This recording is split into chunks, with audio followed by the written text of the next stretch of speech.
આપણે સૌ જાણીએ છીએ કે વન નેશન વન ઇલેક્શન એ હવે માત્ર લોકસભામાં કાયદો પસાર કરીને નિર્ણય કરવા માટેનો માત્ર નથી રહ્યો. જનતા જનાર્દનની પણ ડિમાન્ડ અને માંગ એ આપણને સૌને દેખાઈ રહી છે. આપ પણ એના સાક્ષી છો. વારે વારે ઇલેક્શન, કોડ ઓફ કન્ડક્ટ લાગે, વિકાસમાં વિઘ્નો આવે, ગતિરોધ આવે, અને હું તો ચોક્કસ માનું છું અમે અમારો પક્ષ રાખ્યો છે, પાર્ટીએ પણ પક્ષ રાખ્યો છે, સરકાર તરીકે પણ રાખ્યો છે, ઓલ પાર્ટીએ પણ રાખ્યો છે. અને લોકશાહીની આ તો મજા છે કે બધા જ લોકો એ પોતાની વાત આપણે આ લોકશાહીમાં મૂકતા હોય છે.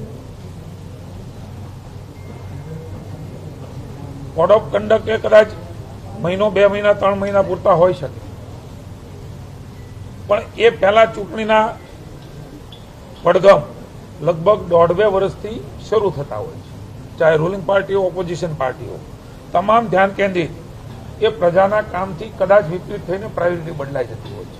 નેરેટિવ બનાવવા, નેરેટિવ તોડવા, લોકોને આકર્ષિત કરવા, એમાં ને એમાં સમય જાજો જવાના કારણે, અલગ અલગ ચૂંટણીઓના કારણે અનેકવિધ સમસ્યાઓનો ભોગ બનીએ છીએ. હું તો એવું માનું છું કે કોઈ શરૂઆત થાય ત્યારે એના પ્રશ્નો ઊભા થશે, પણ શરૂઆત થતા પહેલાના પ્રશ્નોના કારણે કોઈ નિર્ણય ન કરીએ તો મને એવું લાગે છે કે લોકો સાથે વિશ્વાસઘાત ગણાય.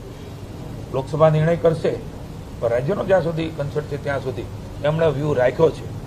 શરૂઆત કરીશું, પ્રશ્ન આવશે તો સમાધાન થશે, પણ લોકહિતમાં નિર્ણય કરવાના હોય છે ત્યારે આપણી લોકશાહીની વ્યવસ્થામાં બધાને પોતાનો મત રાખવાનો અધિકાર છે. અમે પણ અમારો સ્ટ્રોંગ મત રાખ્યો છે કે વન નેશન વન ઇલેક્શન એ થવું જોઈએ. One nation one tax, one nation one ration, માનનીય મોદી સાહેબે અનેકવિધ સુધારાઓ અને એના ફાયદાઓ જનતા જનાર્દનને મળ્યા છે. એ પ્રમાણે ચૂંટણી પણ એક સમયે થાય એ ઈચ્છિત છે. ફોર્સની વાત હોય તો ફોર્સ, આપણી ચુનાવ આયોગ, આ બધાની કેપેસિટી એ બિલ્ટઅપ થઈ છે. હું વિનંતી કરું છું,